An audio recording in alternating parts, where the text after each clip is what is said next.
ansubiza yitonze ati uru rugamba ruzashira guma mu ntambara. Mana ishimwe, ntubabare, tuzaba. Umuririmbyi aravuze ngo murinzi wamenyesha igihe, iwacu ntabwo ari mu isi, iwacu ni imuhero.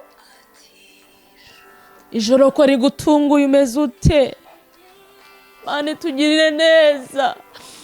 Ese kurimbutse kandi waramenye Imana? Ese kubuza ijuru kandi warigeze gusenga?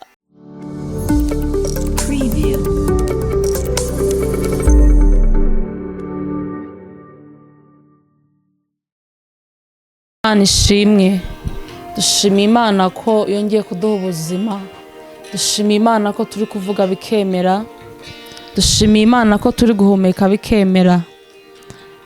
Izo ni imbaraga z'Imana zabikoze, ni urukundo rw'Imana rwabikoze, ntabwo ari ibintu bisanzwe. Haleluya, Imana ihabwa icyubahiro.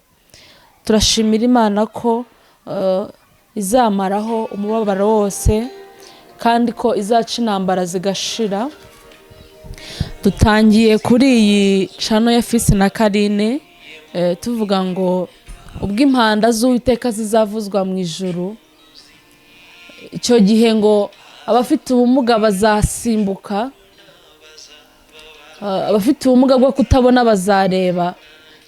Icyo gihe nibwo imibabaro yose izaba irangiye, icyo gihe nibwo agahinda kose kazaba karangiye, icyo gihe nibwo Kristo azahamagara amazina yabe bose mu gitabo cy'ubugingo. Harimo umuririmbyi uvuga ngo kandi ubwo azahamagara amazina yabe bose, ngo nzi ko nzumva izina ryanjye nkitaba. Dutangiye tuvuga ngo ese nawe udukurikiranye kuri Fisi na Karine, ubwo azaza Kristo izina ryawe rizumvikanamo mu bazahamagara, nawe uzaba urimo?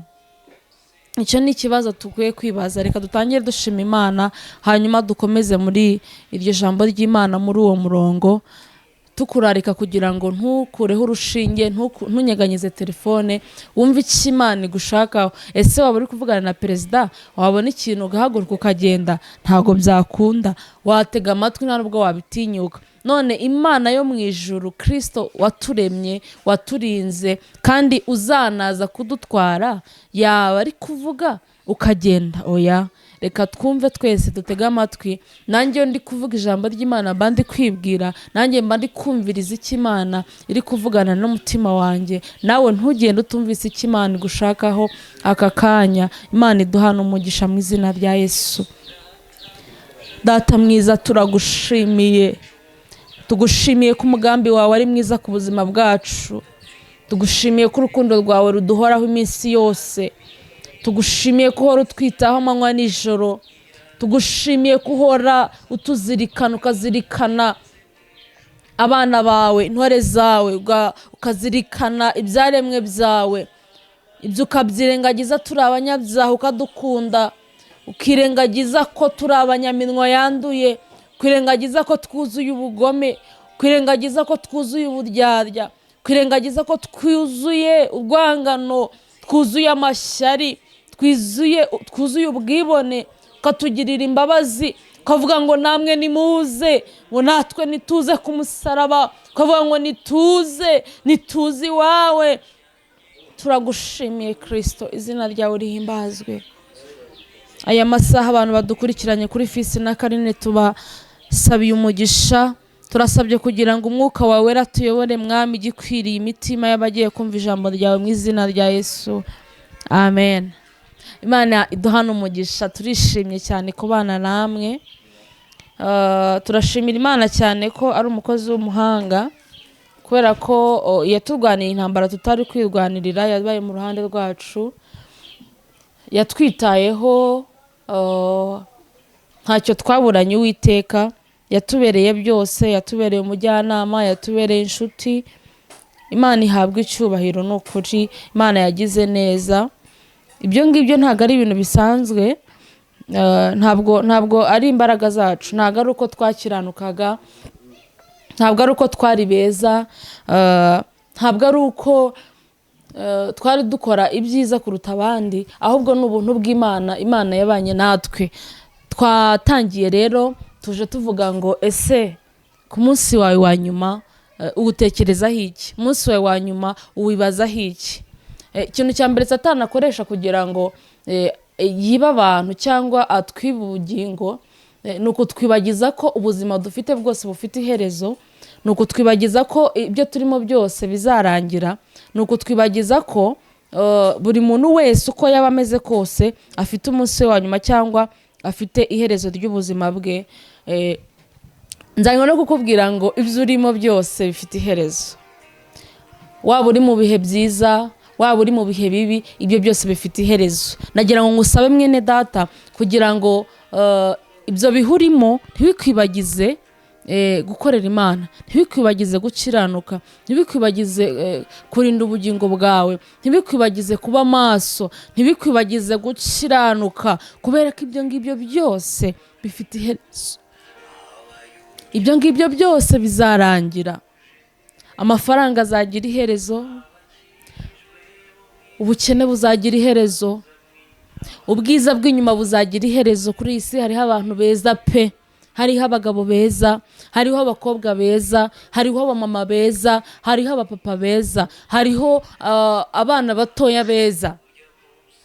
Agira ngo ubwire ngo rero ntiwishuke, ntiwibeshye. Ntabwo ari we muntu wa mbere mwiza ubayeho, ntabwo ari we muntu ubabaye cyane ubayeho, nta nubwo ari we muntu wa mbere ufite amafaranga menshi ubayeho. Ahubwo nagira ngo nkubwire ngo ibyo urimo byose haranira kugira ngo biheshe Imana icyubahiro, kandi uzirikane ko ibyo ngibyo bizagira iherezo. Uzirikane yuko Kristo naza ibyo ngibyo byose ntabwo ari byo azarebaho mwene data, ahubwo nagira ngo nkubwire ngo Kristo azareba ku mirimo myiza, azareba ku gukiranuka, azareba ku rukundo, azareba ku mbabazi wagize, azareba ku mutima wagize, azareba ku mirimo myiza wagize. Ntabwo Kristo azibuka ko wagiye kuri beach, ntabwo Kristo azibuka yuko wambaye bazi ihenze, ntabwo Yesu azibuka ko wari muremure, ntabwo Yesu azibuka ko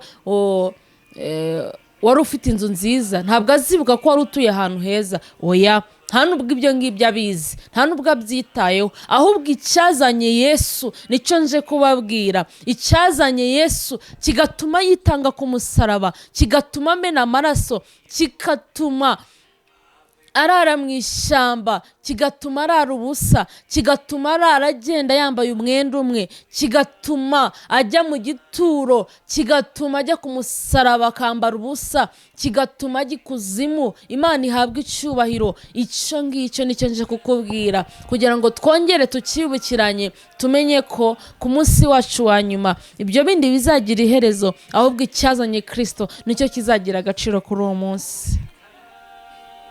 Imana iduhane umugisha. Ziko zumva izina ryanjye nkitaba. Se nawe uzumva izina ry'Imana? Imana iduhane umugisha. Nawe uzumva Kristo aguhamagara? Ese mu gitabo cy'ubugingo nawe urimo? Nje kukubwira ngo nimba urimo, komerezaho, urwane intambara yo kwizera, urwane intambara yo gukiranuka. Hari umuririmbyi wavuze ngo Imana yacu ntabwo isinzira kandi ntabwo ihunikira. Ibyo ngibyo, uko Imana yacu idasinzira, uko Imana yacu idahunikira, niko na Satani ahora ari maso, agira ngo adutere ibitero, agira ngo abeho ibitero, agira ngo adukure mu murongo mwiza w'Imana. Ibyo ngibyo bikorwa na Satani ndetse n'ingabo ze, ba bandi bavuye mu ijuru. Nagira ngo nkwibutse ngo Satani nawe ntabwo yoroshye. Ahantu turimo turasiganirwa kujya, Satani arahazi, azi ubwiza bwaho, azi uburyo harabagirana, azi uburyo hameze neza. Duhora turirimba, True Promises yaravuze ngo abo ni bande, ni bande n'abacunguwe n'amaraso ya Yesu. Yesu bazarabagirana iteka ryose, bazambikwa amakamba y'inyenyeri. Abo ni bande? Ni bande? Abo ngabo ni bande bazabona Imana? Abo ngabo ni bande bazabona Kristo? Abo ngabo ni bande bazagera muri bwa bwami bw'ijuru? Abo ngabo ni bande bazabona guhishurwa k'umwana w'intama? Imana iduhane umugisha. Iri juru ni ryiza, nagira nkubwire ngo ijuru ndari gukumbuje. Mu ijuru nta mubabaro uzabaho, mu ijuru nta gahinda kazabayo, mu ijuru nta gupfusha kuzabayo, mu ijuru nta kwambara ubusa bizabayo, mu ijuru nta guhangayika bizabayo, mu ijuru nta gusenya urugo bizabayo, mu ijuru nta gusekwa n'imiryango bizabaho, mu ijuru nta burwayi bugoye buzabayo, mu ijuru nta gahinda na gato kazabayo, mu ijuru hazabayo umunezero gusa. Imana ihabwa icyubahiro. Kubera agaciro k'ijuru, kubera agaciro k'ahantu turi gusiganirwa kujya, niyo mpamvu Satani nawe ashyiramo imbaraga kugira ngo arebe uburyo yatubuza ijuru, kugira ngo arebe uburyo yadukura mu buntu bw'Imana, kugira ngo arebe uburyo yazatubuza kugera muri cya gihugu cyiza cyatoranijwe, cya gihugu cyiza. Imana ishimwe. Icyo gihugu ni cy'amata n'ubuki. Icyo gihugu abihannye ibyaha nibo bazakibamo. Icyo gihugu abihannye ibyaha nibo bazakigeramo. Icyo gihugu abaretse kamere nibo bazakibamo. Icyo gihugu abasenze ubudasiba bazakibamo. Icyo gihugu abihanganye bazakibamo. Icyo gihugu abakiranutse bazakibamo. Icyo gihugu ni cyiza, aho tuzabana n'Imana. Imana ihabwa icyubahiro. Hari umuririmbyi yavuze ngo hazabaho kuramya no guhimbaza Imana. Ubwo nibwo tuzaba turirimba izabanesheje, ubwo nibwo tuzaba turirimba izabakiranutse. Imana iduhane umugisha, Imana itugirire neza. Icyo gihe nibwo tuzibagirwa umubabaro wose. Icyo gihe nibwo tuzibagirwa agahinda kose ko muri iyi si. Umuririmbyi yaravuze ngo turi mu isi dufashe igihe mu ntambara. Imana itugirire neza. Turi mu isi dufashe igihe mu ntambara. Turwana n'uyu mubiri, tukarwana n'iyi si, tukarwana na Satani. Ariko icyo nshimira Imana, yaravuze ngo ntabwo nzabasiga nk'imfubyi, ngo ahubwo nzabohereza umwuka wera, ngo ahubwo nzabohereza umufasha uzabana namwe mu bihe bigoye, uzabana namwe mu ntambara, uzabana namwe mu makuba. Imana iduhane umugisha. Abandi bantu bashobora kugusiga, yego bashobora kugenda kuko ni abantu, bashobora kunanirwa kuko ni abantu, ariko Uwiteka Imana ntabwo ajya dusiga. Uwiteka Imana ntabwo ajya dutererana. Uwiteka Imana ahorana natwe. Uwiteka Imana ntabwo azigera gutererana. Nagira nkubwire ngo nawe utaramumenya, ngwino wizere Kristo, ngwino wizere Imana, ngwino wizere Imana, kuko ibyo ngibyo byose nzanywe no kukubwira ngo bizagira iherezo. Kandi ntabwo amaherezo yacu angana. Abantu baravuga ngo Yesu aratinze, abantu bavuga ngo Yesu ngo igihe bavugiye ngo azaza ngo ari hehe. Ariko nagira ngo nkubwire ngo ese nimba Yesu atinze, n'urupfu ruratinze. Duhora tujya gushingura abatarajya gushingura, ariko abenshi ndabizi ko bagiyeyo. Abantu bavayo bihannye, bongeye bibutse ko urupfu ruri hafi, bongeye bibutse ko urupfu rudateguza. Bagenzi banjye, dufite amasezerano menshi Imana yaduhaye. Ufite amasezerano menshi Imana yagusezeranije. Banyamasengesho, Imana itwereka byinshi. Iyo tuyegereye duhishurira byinshi, twereka n'ibizaba ejo n'ibizaba mu myaka. Ariko ntabwo Imana ijya ivuga igihe izatujyanira. Nta muntu Imana ijya ibwira umunsi n'igihe urupfu ruzamutungura, igihe tuzinjira cyangwa igihe tuzahamagarwa. Kuko iyo aguhamagaye ugomba kwitaba. Araduhamagara ubu ngubu akatubwira ngo tuve mu byaha tukanga, akatubwira ngo tuve mu byo turimo tukanga. Ariko ntabwo yaguhamagara, urupfu ntabwo rwaza kukureba ngo wange, ntabwo bikunda. Niyo mpamvu nje kukwibutsa ngo wongere wibuke ko ufite umunsi wa nyuma, kandi nubwo Yesu atinze, asa nk'aho atinze nubwo adatinze, ariko urupfu ntabwo rutinze. Uyu munsi ushobora kubyuka uri muzima, ariko ejo ukaba utagihari. Ese uzasiga inkuru cy'imusozi? Ese igitabo cyawe kizaba cyanditsemo ihe mirimo? Imana itugirire neza. Nagira ngo nkubwire ngo wongere uzirikane ko ubuzima bwose urimo bufite iherezo. Tugiye guhera ku bwiza. Uyu munsi ushobora kuba ufite amafaranga menshi kuri konte. Uyu munsi ushobora kuba uri kwitwara mu modoka ukabona uri kuzamuka mu kazi, ukabona ibintu byose bimeze neza, ukibwira ko ubuzima ari aho burangiriye, ukizera ko cyangwa ukibwira ko iherezo ry'ubuzima riri aho. Oya papa, oya mama, oya papa, ntabwo ari uko bimeze. Ahubwo nagira ngo nkwibutse ngo ibyo ngibyo hari abantu benshi basize ibyo ufite. Hari abantu benshi basize ubutunzi ufite, bikubye n'ibyo ufite inshuro zirenga. Ariko nzanywe no kukubwira inkuru nziza y'agakiza. Nzanywe no kukubwira urukundo rw'Imana. Nzanywe no kukwibutsa ngo hari urundi rurembo tuzabamo. Hari aho tuzahora turirimba, hari aho tuzahora dushima Imana. Imana ihabwa icyubahiro. Hari aho tuzahora tunezerewe, hari aho tuzahora turirimba. Kakanya ubabajwe n'umubiri, kakanya uri kuburara, kakanya wambaye ubusa, kakanya ufite indwara yakuzengereje. Ejo niho nahoze ndeba ubuhamya bw'umuntu ngo urwaye kanseri, ngo Abanyagatare, ngo aza CHK n'amaguru, agowe n'umubiri, yanze gupfa, yanga no gukira. Kakanya hari abantu babwiye ko basigaje iminsi mikeya kuri iyi si. Kakanya hari abantu badasinzira kubera ubuzima. Kakanya hari abantu bambaye ubusa. Kakanya hari abantu babwiye ngo nibatahe bategereze gupfa bari kundeba. Kakanya hari abantu baciwe amaguru bari bayafite bagira igikomere. Ariko nagira ngo nkubwire ngo ntabwo mu ijuru hazabayo abantu babayeho ubuzima bwiza gusa mu isi. Abo bazabayo, ariko n'abantu bababaye bazabayo. Hari ahantu hadahezwa mu isi, ahantu hakomeye, inama zikomeye no mu bukwe bukomeye batumira abantu bari ku rwego rwabo.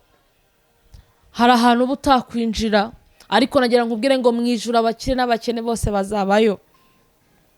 Ubutumwa bwiza Matayo yanditse arambwira ngo hahirwa umukene, hahirwa abakene, kuko ubwami bwo mu ijuru ari ubwabo. Abantu bahora bafite inyota yo kumenya Imana, abantu bahora bafite inyota yo gusobanukirwa iby'Imana, abantu bahora biyeza buri munsi, bahora bafite umutima umenetse imbere y'Imana. Nagira ngo nkubwire ngo tworohe. Umunsi wawe wa nyuma uriteguye ute? Ese aka kanya turi kuvugana Imana iguhamagaye wagenda mu ijuru? Ese aka kanya ubuzima buhagaze wajya mu ijuru? Icyo ni ikibazo umwuka w'Imana ari kutubaza, nanjye ndi kwibaza, nanjye ari kumbaza. Nzanywe no kugira ngo nimba hari ibidatunganye, ijambo ry'Imana ryarambwiye muri Tito 1:5, harambwira ngo icyatumye Imana igusiga ikeriti ni ukugira ngo utunganye ibyasigaye bidatunganye. Cyatumye Imana igusigaza papa, cyatumye Imana igusigaza mama, cyatumye Imana igusigaza wa musore we, cyatumye Imana igusigaza wa mubyeyi we, cyatumye Imana igusigaza muntu uri kundeba, cyatumye Imana igusigaza munyarwanda, cyatumye Imana igusigaza murundi, umuntu wese ushobora kunyumva, cyatumye Imana igusigaza ni ukugira ngo utunganye ibyasigaye bidatunganye, ni ukugira ngo ukiranuke, ni ukugira ngo ufashe abakene, ni ukugira ngo wunge abagiranye ibibazo, ni ukugira ngo ubabarire, ni ukugira ngo uce bugufi, ni ukugira ngo ugire urukundo, ni ukugira ngo usenge ubudasiba, ni ukugira ngo usengere bagenzi bawe, ni ukugira ngo ube maso, ni ukugira ngo wihane. Imana ihabwe icyubahiro. Hari abarimbutse, hari abagiye batarihana, hari abagiye batarihana, ariko we impamvu Imana ikigusigaje, impamvu Imana ikiguhaye ubuzima, ni ukugira ngo mwene data ube maso wera imbuto, ni ukugira ngo ube maso ukiranuke, ni ukugira ngo ube maso usenge, ni ukugira ngo ube maso utazabura ubugingo, ukazaba muri wa mubabaro, ukazaba muri ya gehinomu, ukazaba hahandi bazahora barira iteka, ukazaba hahandi abantu bazahora barira iteka. Nyamara aya ni amahirwe wari ugize. Aka kanya abantu bari kujya mu rusengero bakajyanamo ibyaha bakabiririmbana. Umuntu yamara abona amaze gushaka, yabona abyaye, yabona yubatse, yabona aguze, yabona abonye akazi keza, kumva ko ubuzima ari aho, ariko ntabwo ubuzima burangiriye aho. Umuririmbyi yaravuze ngo murinzi we menyesha igihe, iwacu ntabwo ari mu isi, iwacu ni imuhero. Ijoro ko rigutunguye umeze ute? Mana tugirire neza. Ese kurimbutse kandi waramenye Imana? Ese kubuza ijuru kandi warigeze gusenga? Wibagiwe ya majoro waraye? Wibagiwe ya masengesho wasenze mu mazi? Wibagiwe cyane Imana itaragusubiza uburyo wavugaga?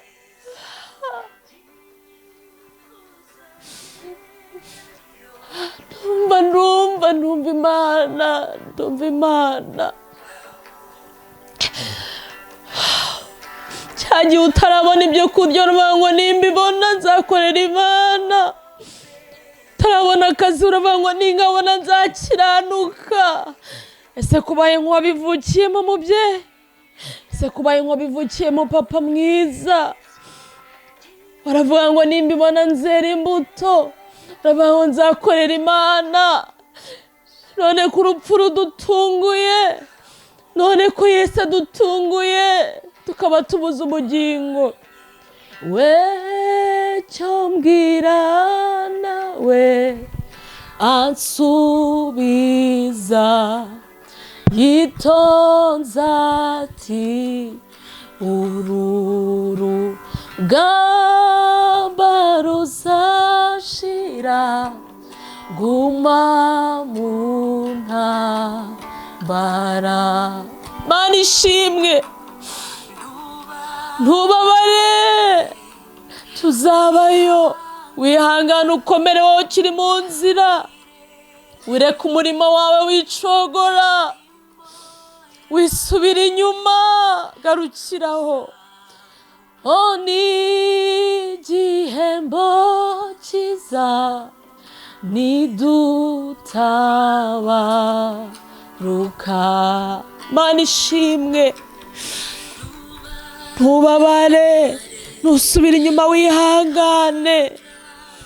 Imirimo dukora izagira ingororano nziza. Wireke imirimo yawe isubire inyuma, kubera ko tuzabona igihembo cyiza. Ni igihembo cyiza nidutabaruka. Mana igire neza umuntu wese uri kutwumva. Zibyaremwe byose bisubiza bitya biti, iyi si yaciza gushira, hazaza indi ihoraho. Ntabwo iyi si turiho uzagumaho. Babarira, ntabwo dukwiriye kubaho nk'abantu badamaraye, nk'abantu batuye. Ahangaha ntabwo ari iwacu. Ibimenyetso bigaragaza kuza ko twarabibonye. Ibyo ngibyo byose twabibonesheje amaso yacu. Remwe uko bingana byiteze impandaye. Turacyumva ko impanda y'Imana igiye kuvuga. Impanda y'Imana ntabwo izatinya ko aribwo kibyara. Impanda y'Imana ivuza abantu bakiri kujya guhaha. Impanda y'Imana ivuza abantu bakiri kujya kurepeta. Impanda y'Imana ivuza abantu bakijya mu mahoteli. Impanda y'Imana ivuza utubari tugikora tudafunze. manda y'Imana ivuze gereza zigifunguye zijyamo abishe n'abibye n'abakoze ibyaha bitandukanye n'abariye ruswa. Ariko ndagusabye haracyari amahirwe y'iminota nibura unyumvise. Hari amahirwe yuko wahindura ibyo ngibyo. Hari amahirwe yuko wakiranuka. Hari amahirwe yuko wakongera kwiyunga n'Imana. Wikumva ko ubwo buzima buzagumaho. Ibyo ngibyo byose bifite iherezo. Hari abantu benshi bagiye bapfa bafite amakonti aremereye. Hari abantu bagiye basiga ama etaje menshi tuzi. Hari abantu basize abana beza bakuru. Hari abantu basize abagabo. Hari abantu basize abagore kuri iyi si. Hari abantu basize imiryango. Hari abantu basize ibintu byinshi birenze ibyo ngibyo ufite. Utwo ngutwo ufite rero, iyo mpamba y'urugendo ntikwibagize intego y'urugendo. Aka kanya nzanywe no kukubwira ngo nubwo Yesu yaba atinze nk'uko mubitekereza, ariko ntabwo urupfu rutinze. Kandi kuza kwa Yesu aza kuri buri muntu ku giti cye. Uyu munsi ashobora kuza ku giti cyanjye kanjyana. Ejo ashobora kuza ku giti cyawe. Ashobora kuba uri kundeba ubwa nyuma. Ndetse nawe uri kundeba ashobora kuba ari ubwa nyuma uri kundeba wowe ugiye gutaha. Twese turi abakandida. Nagira ngo usabe rero ugize amahirwe yo kumvira ijambo ry'Imana. Wibuke ko ibi byose bizarangira. Ibi byose bizashira. Ijambo ry'uyu munsi riri mu Byeshuwe ibice 22:12. Haravuga ngo dore ndaza vuba nzanye ingororano kugira ngo ngororere buri muntu wese bikwiranye n'ibyo yakoze. Ntabwo Yesu azagororera abakoze neza gusa, n'abakoze nabi azabagororera. Buri muntu wese azamugororera. Ariko reka dushake imirimo myiza, reka dushake gukiranuka. Yesu yazanywe n'agakiza. Ikintu cyamuzanye akajya ku musaraba, ikintu cyatumye atwitangira, ikintu cyatumye Kristo aza akamena amaraso y'igiciro agasiga ubwiza. Bibiliya iravuze ngo wasize ubwiza wari ufite mu ijuru, wemera kuza hano mu isi. Imana itugirire neza. Imana itugirire neza. Icyo cyamuzanye no kugira ngo twizere Kristo, no kugira ngo tubone agakiza, no kugira ngo abari baruhijwe n'ibyaha twongere kwizera Yesu, no kugira ngo abari batentebutse twongere twiringira Imana. Kandi nzanywe no kubwira wowe ubabaye, nzanywe no kukubwira wowe uremerejwe n'ibyaha. Dore inzoga zanze kukuvaho, dore gusambana byaranze, dore uri gusambana uba mu nzu y'Imana ukagira ngo Imana yarakwihoreye, ngo Imana ngira twihorera. Ni ku ijambo ry'Imana ryambwiye muri Matayo ngo urabikora ngakwihorera, ukagira ngo mpamwe nawe rwose, ariko byose nzabishyira ku murongo uko bikurikirana. Bantu duhugijwe n'ibyaha, bantu duhugijwe n'akazi gusa. Ni byiza dukore, ariko twibuke ko Yesu ashobora no kugutungura uri muri ako kazi. Ese aje muri ako kazi wawe n'ubugingo? Ese aje uri muri ako kazi wagera mu ijuru? Imana itugirire neza. Ese aje muri ako kazi waboneka muri cya gitabo Yesu azahamagaramo amazina, izina ryawe ririmo. Ibuka ibihe byawe bya kera, wibuka aho Imana yagukuye. Kakanya abantu batuye muri uyu mujyi wa Kigali ntabwo ariho twavukiye. Wibuke bwa buzima ucyahira, wibuke bwa buzima wabaga mukiri mu cyaro, wibuke bwa buzima wabaga mutarabona ayo mafaranga. Uravuga ngo hari nimbibona nzabona gukorera Imana, ngo nimbibona nzafasha abakene, ngo nimbibona nzakiranuka, ngo nimbibona nzakorera Imana. None urabibonye urigaramiye, none urabibonye wibagiwe Imana, none urabibonye uretse gukorera Imana. None aka kanya urimo urabivanga, aka kanya muri gusambana mu nzu y'Imana, ndetse n'abakiri inyuma nabo ndababwira, kanya muri kwiba muri mu nzu y'Imana.